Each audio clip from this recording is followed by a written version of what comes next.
সাল 1890 ব্রিটিশ সাম্রাজ্যবাদের লেলিহান শিখা তখন আফ্রিকান কান্ট্রিগুলোকে গ্রাস করেছে। তাদের সংস্কৃতি, তাদের স্বাধীনতা সমস্ত বিলুপ্তির পথে।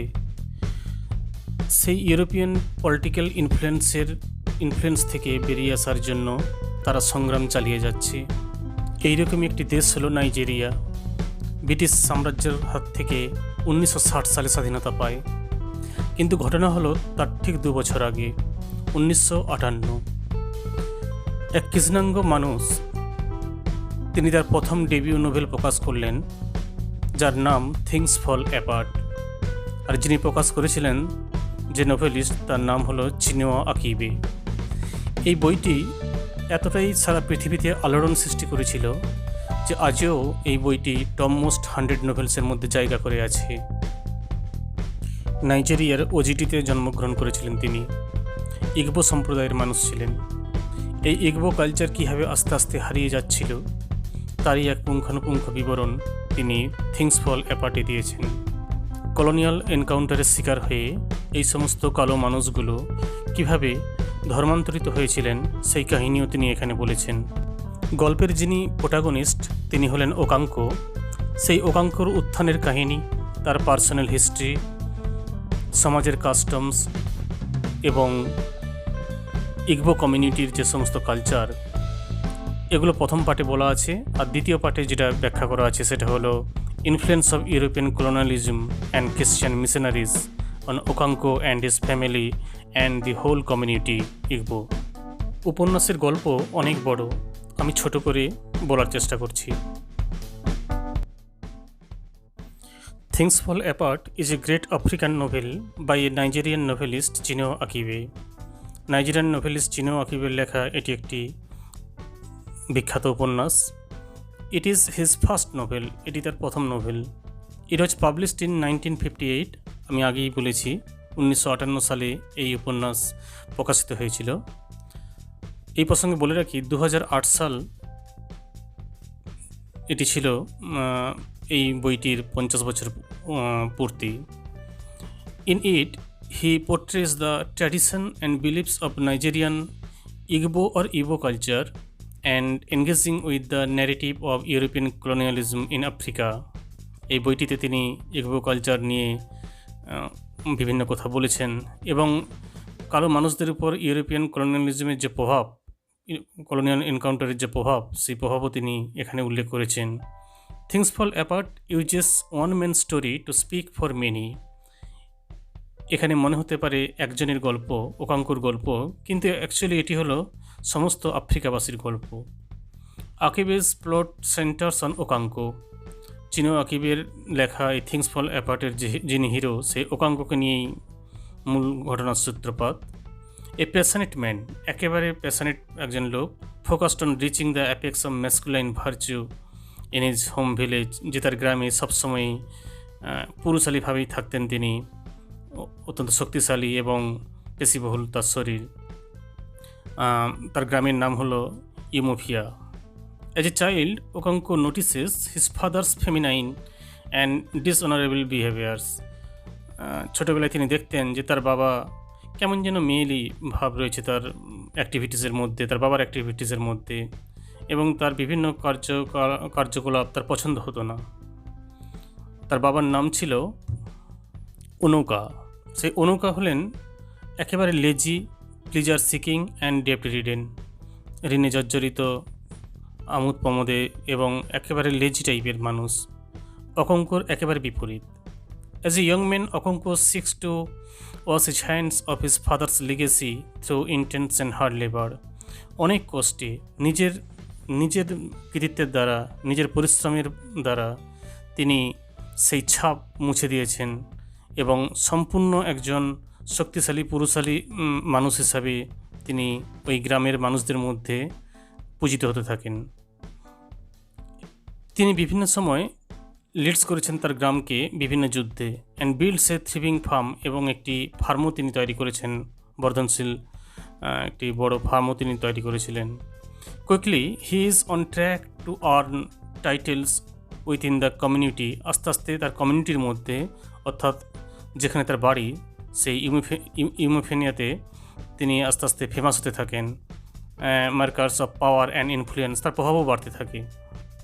তার গ্রাম তথা পার্শ্ববর্তী আরও 8-9খানা গ্রামের তিনি একেবারে মুখ্যা হয়ে যান।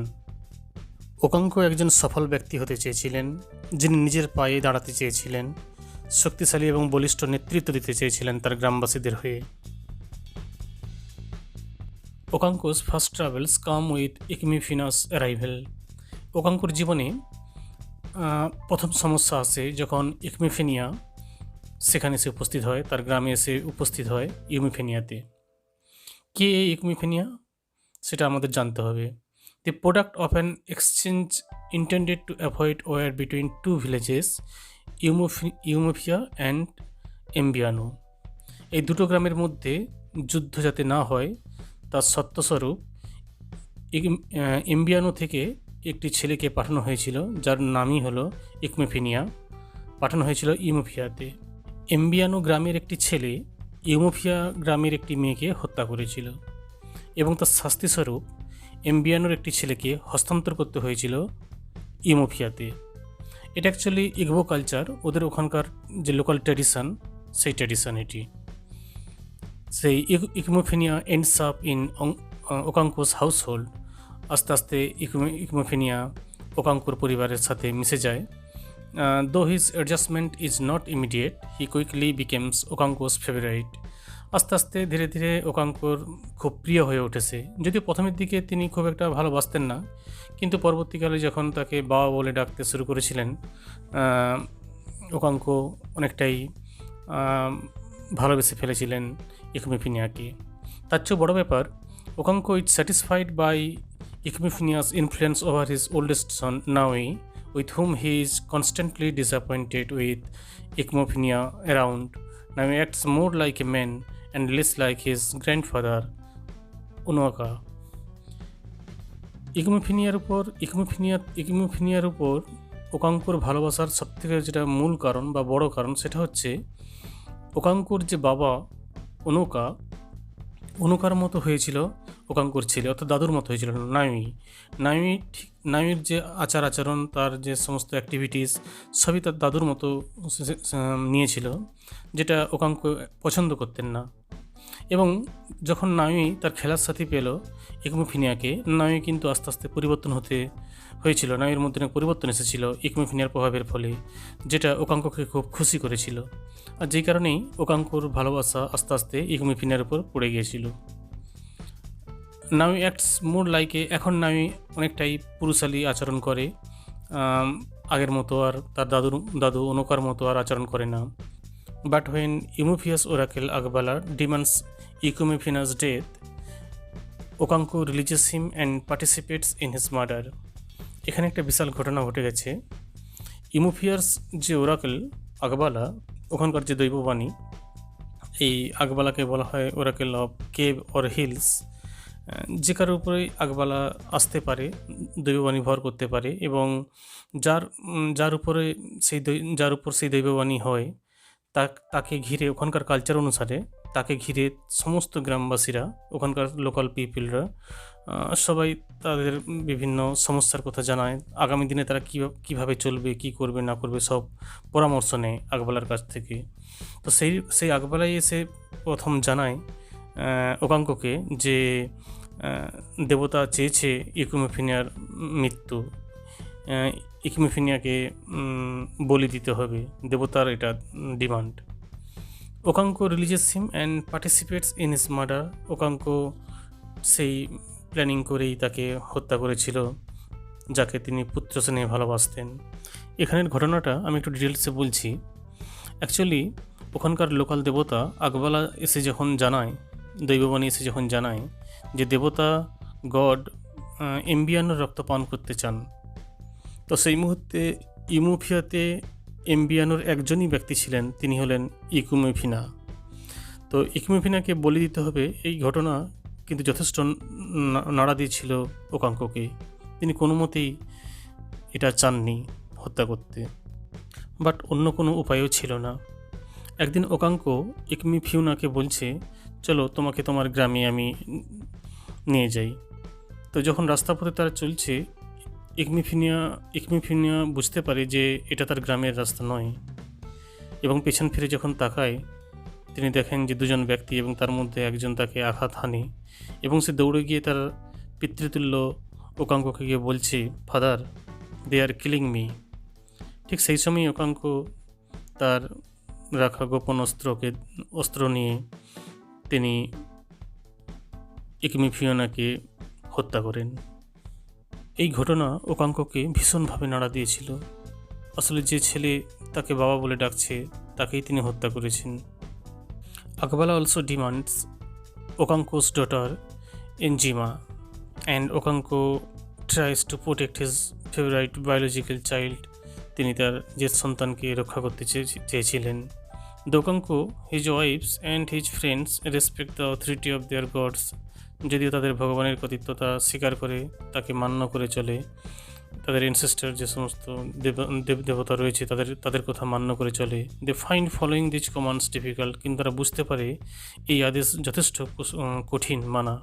ভগবানকে তুষ্ট করার জন্য নিজের সন্তানের বলি দেওয়া কোনো বাবার পক্ষেই সম্ভব নয়। এরপর ঘটনা আরও এগোয়। Okonkwo faces punishment if he treats his wife or peers so too harshly. ওকাঙ্ককেও শাস্তি পেতে হবে যদি তিনি তার স্ত্রীর প্রতি আচরণ রুষ্ট করেন বা তার প্রজাদের প্রতি তিনি দুর্ব্যবহার করেন। Even when Okonkwo, his friends Obierika and Naomi questions the will of the gods or ancestors, their adherence to the family structure remains firm. তারা প্রশ্ন তোলে ভগবানের যে ইচ্ছেকে নিয়ে যে এইভাবে তাদের সন্তানের রক্ত ভগবান পান করতে চায়, যখন তারা প্রশ্ন তোলে, তো এটা কিন্তু একটা পারিবারিক জানুগত্য, এটা প্রকাশ পায়, পারস্পরিক জানুগত্য। রিচুয়ালস, ড্রামস, সামন্স, যে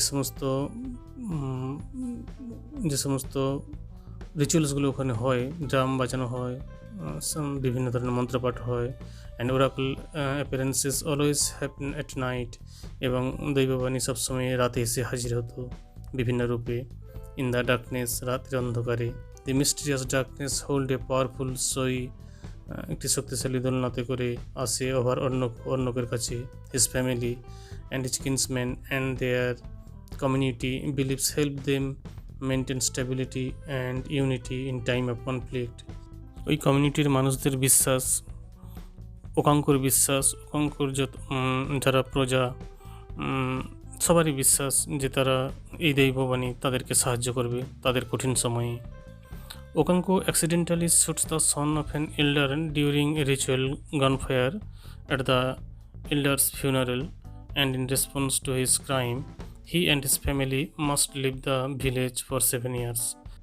একদিন একটা ঘটনা ঘটে যায়। ওকাঙ্ক গিয়েছিলেন একটি বাড়িতে যেখানে এক ভদ্রলোক এক বয়স্ক মানুষ মারা গিয়েছিলেন তার ফিউনারাল কাজে, অন্ত্যেষ্টিক্রিয়াতে, এবং সেখানেই ভুলবশত একটি গুলি ছিটকে বেরিয়ে যায় এবং সেই গুলি গিয়ে লাগে যিনি মারা গিয়েছেন তার বড় ছেলের গায়ে। এবং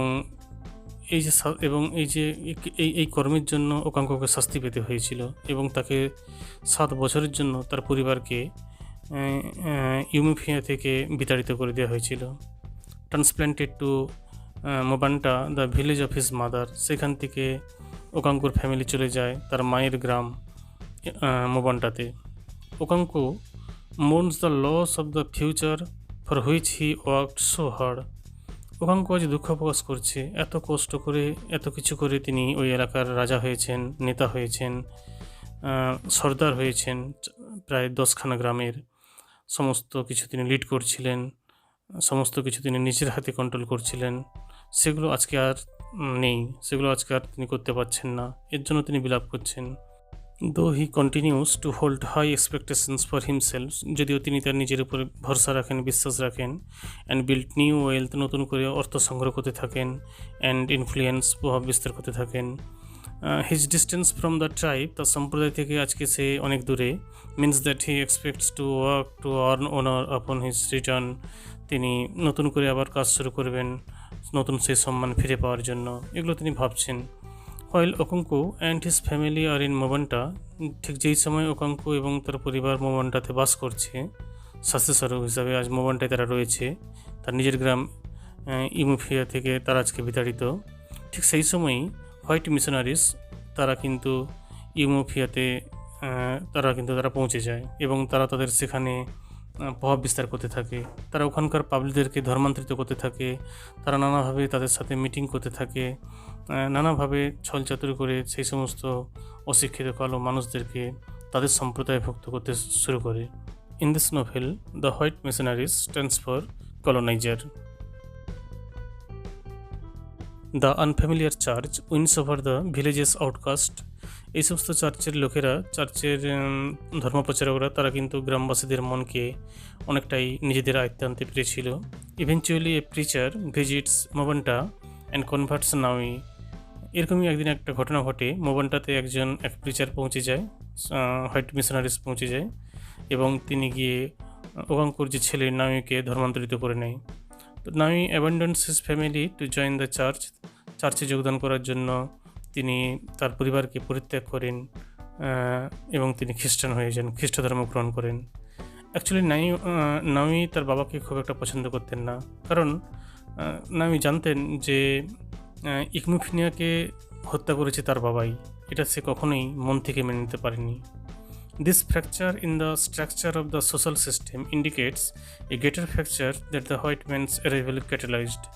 সমাজের মধ্যে এই ভাঙন যথেষ্ট ত্বরান্বিত করেছিল এই সমস্ত খ্রিস্টান মিশনারিজ যারা বা হোয়াইট মিশনারিজ যারা তাদের আসার পর গ্রামে, কারণ তারা ভুলিয়ে ভালিয়ে নানাভাবে ছলচাতুরি লোভ দেখিয়ে ওই সমস্ত মানুষদেরকে বুঝিয়ে তারা ধর্মান্তরিত করেছিল তাদের খ্রিস্ট ধর্মে। Upon return to Umuofia, Okonkwo discovers that the white man's religion has become political too. এরপর শাস্তিস্বরূপ 7 বছর যখন কেটে যায় এবং ওকাঙ্কো যখন তার নিজের গ্রামে ফিরে আসে, ইমুফিয়াতে ফিরে আসে, তিনি দেখেন সেই গ্রাম আর আগের মতো নেই। সারা গ্রাম তখন একেবারে মিশনারিজদের আন্ডারে চলে গেছে। The colonial administration imprisons men when they follow local tradition. ওখানকার লোকাল অ্যাডমিনিস্ট্রেশন তারা গ্রামবাসীদের জেলে পুরতে শুরু করে দিয়েছিল যারা ওখানকার ট্র্যাডিশান ফলো করছিল। অর্থাৎ নিজেরা নিজেদের গ্রামেই তাদের নিজস্ব যে ট্র্যাডিশান, যে রীতিনীতি, সেগুলো আর ফলো করতে পারছে না। সবই তখন মিশনারির আন্ডারে চলে গেছে। The one missionary mister brown coexist effectively with the villagers. এমন একজন মিশনারি ছিলেন মিস্টার ব্রাউন, তিনি গ্রামবাসীদের সাথে সহাবস্থান করতেই চেয়েছিলেন, কিন্তু অপরজন the next mister Smith insights deep seated conflict, সবসময় গণ্ডগোল সৃষ্টি করতেন। অপর যে মিশনারি মিস্টার স্মিথ সবসময় একটা ঝগড়াঝাটি বা বাকবিতণ্ডা শুরু করতেন গ্রামবাসীদের সাথে। As he collaborates with authorities, specifically the district commissioner, যেহেতু সে ডিস্ট্রিক্ট কমিশনারের আন্ডারে কাজ করে, সেই Mr Smith deepens the rift in ইমুফিয়ার মধ্যে তিনি ভাঙন সৃষ্টি করেছিলেন বা দ্বন্দ্ব সৃষ্টি করেছিলেন। Mr Smith encourages an overzealous convert Enoch to unmask an egwugwu an elder who embodies a spiritual ancestor. Mr স্মিথের তত্ত্বাবধানে এনোচ ইগোগির যে পর্দা তিনি সরিয়ে দিয়েছিলেন এবং যাকে ওখানকার গ্রামবাসীরা মনে করতেন স্পিরিচুয়াল অ্যানসেস্টার, আধ্যাত্মিক একজন দেবতা বা দেবতাজ্ঞানে তাকে পূজা করতেন। This crime profoundly offends the villagers. এই ঘটনা, ইগোগির যে আনমার্কস করে দেওয়ার ঘটনা, এটা কিন্তু গ্রামবাসীদের যথেষ্ট ক্ষুব্ধ করেছিল। And the egwugwu burn down his church, এবং তিনি মিস্টার স্মিথের যে চার্চ, সেই চার্চকে পুরো পুড়িয়ে দিয়েছিলেন। The district commissioner tricks Okonkwo and 5 of Umuofia's other leaders into prison. ফলস্বরূপ যেহেতু তারা দোষ করেছে, তাই ওকাঙ্কো এবং তার সহযোগী আরও 5 জনকে জেলে ঢুকিয়ে দিয়েছিল district commissioner. And the villagers scramble to post bail for this powerful man. গ্রামবাসীরা তখন সবাই চেষ্টা করছিলেন যাতে বেল পায় এবং জেল থেকে বেরিয়ে আসতে পারে এই 5 জন লোক। হোয়েন দে রিটার্ন, সেই 5 জন ব্যক্তি উইথ ওকাঙ্কো যখন জেল থেকে বেরিয়ে এলেন, ওকাঙ্কো ওয়ান্টস টু ডিক্লেয়ার ওয়ার। ওকাঙ্কো পুরো যুদ্ধ ঘোষণা করলেন মিশনারিদের উপর। ওকাঙ্কো বিদ্রোহ ঘোষণা করে দিয়েছে মিশনারিদের উপর। Before the villagers can decide how to solve their conflict, গ্রামবাসীরা আজ আর বুঝতে পারছে না কীভাবে তারা তাদের সমস্যা মেটাবে। মেসেঞ্জার্স অ্যারাইভ টু ডিসলভ দেয়ার মিটিং, সেই সময় একজন মেসেঞ্জার এসে গ্রামবাসীদের মধ্যে যে গুপ্ত মিটিং হচ্ছে, তাদের যে সংঘবদ্ধ হওয়ার যে চেষ্টা, তাকে ভেঙে দেওয়ার চেষ্টা করেছিল Messenger.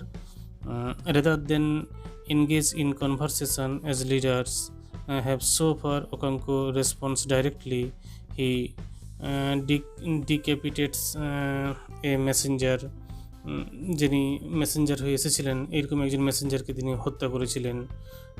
Disappointed with his fellow villagers cowardice, Okonkwo flees the scene and commit suicide. তো তিনি দেখলেন যে তার গ্রামবাসীরা আজ আর দ্বিধাবিভক্ত হয়ে গিয়েছে, দুদিকে ভাগ হয়ে গিয়েছে। কিছুজন রয়েছে তার পরে এবং বেশিরভাগই কিন্তু মিশনারিদের পক্ষে চলে গেছে। ওকাঙ্কো বুঝতে পেরেছিলেন এই মুহূর্তে আর এদের বিরুদ্ধে আর লড়াই করে জয়লাভ করা সম্ভব নয়। তাই ওকাঙ্কো নিজেকে আত্মহতি দিয়েছিলেন এবং মৃত্যুবরণ করেছিলেন। তিনি গলায় দড়ি দিয়েছিলেন। When messengers return to Umuofia asking for Okonkwo his friend Obierika, যখন সেই মেসেঞ্জার্সরা, প্রথমে একজন মেসেঞ্জার এসেছিল তাকে হত্যা করেছিলেন, পরে যখন আরও মেসেঞ্জার্স আসতে শুরু করেন এবং ওকাঙ্কোর বন্ধু ওবেরিকার কাছে জানতে চায় ওকাঙ্কো কোথায়, leads them to his hanged body, Obierika তখন সেই সমস্ত মেসেঞ্জারদেরকে, অর্থাৎ ওই সমস্ত কলোনাইজারদের পিপলদেরকে নিয়ে ওকাঙ্কোর যে গলায় দড়ি দিয়েছে সেই বডি তার মৃত শরীরের কাছে নিয়ে যায়। And ask that they remove it, এবং এবং তাদেরকে বলে এটা সরিয়ে নিতে। His body is unclean, for suicide is a great evil, and his fellow villagers can not bury him with their own hands. According to Igbo culture, কেউ যদি নিজে আত্মহত্যা করে তাহলে তার সেই বডি, তার মৃত শরীর অপবিত্র হয়ে যায় এবং ওই সম্প্রদায়ের ইগোবো সম্প্রদায়ের কোনো লোকই সেই শরীর আর স্পর্শ করে না, ওই অপবিত্র শরীর কেউ আর স্পর্শ করে না। তাই ওবেরিকা বলেছিল এই শরীরটা নিয়ে চলে যেতে। The novel ends with entry into the district commissioner's consciousness as he conceives of the story of Okanko as a detailed in his colonial narratives. গল্পটা শেষ হয় এইরকম একটি প্যাথেটিক সিনের মধ্য দিয়ে এবং সবশেষে সেই ডিস্ট্রিক্ট কমিশনারের প্রবেশ ঘটে, যিনি সচেতন মস্তিষ্কেই কিন্তু ওকাঙ্কোর এই গল্পটি ডিটেলসে তার কলোনিয়াল ন্যারেটিভে বলেছেন। The specification of the primitive tribe of the lower Niger, এই লেখার মধ্যে তিনি ওকাঙ্কোর সমস্ত ঘটনা ডিটেলসে বলেছেন। ওকাঙ্কো আত্মীয়তা দিয়েছেন কিন্তু বশ্যতা স্বীকার করেননি। ওকাঙ্কো চেয়েছিলেন তার সমস্ত প্রতিবেশীদেরকে নিয়ে, গ্রামবাসীদেরকে নিয়ে তার কমিউনিটিকে নতুন করে সংগ্রামী করে তুলতে চেয়েছিলেন, কিন্তু তার সঙ্গ কেউ দিয়েছিল না শেষ মুহূর্ত পর্যন্ত। সবাই মিশনারিজ আন্ডারে চলে গিয়েছিলেন, তাদের সুযোগ সুবিধা ভোগ করছিলেন, কিন্তু ওকাঙ্কোর সঙ্গে কেউ সাথ দেয়নি। এইভাবেই ওকাঙ্কোর জীবনের পরিসমাপ্তি ঘটেছিল। In this novel, Chinua Achebe describes the struggle of the African people to free themselves from European political influence. Thank you.